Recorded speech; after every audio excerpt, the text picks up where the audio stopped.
So ito na guys yung ano, lubi, niyog, ginawa naming charcoal. Kasi gamot daw ito guys. So, di ba? Para sa binat.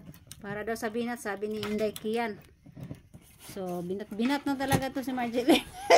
Yung bao na merong mata.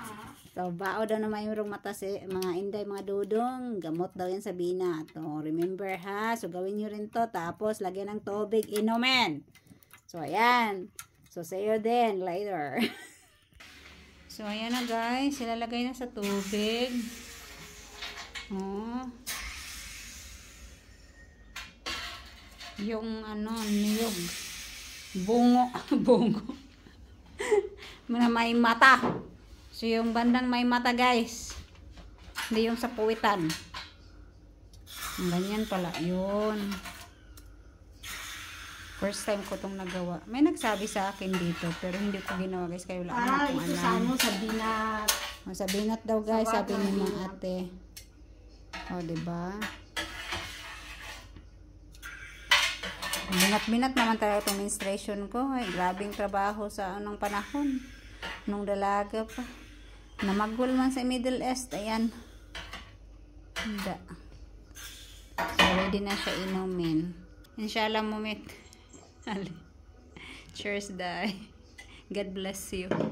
Kailangan inumin siya after nyo ilagay itong charcoal. Diretso sa bunganga. Oh my God, yung drink ko. Gata. Finish na ko. Hindi ka naman mamatay niya. Bakit ano masama? Pwede kainin. Yoy! Natay! Yun lang? Yun lang.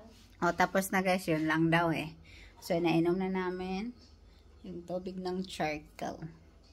Ng niyog na may mata. Matamis-tamis siya. Masarap ang lasa guys. Tamis-tamis.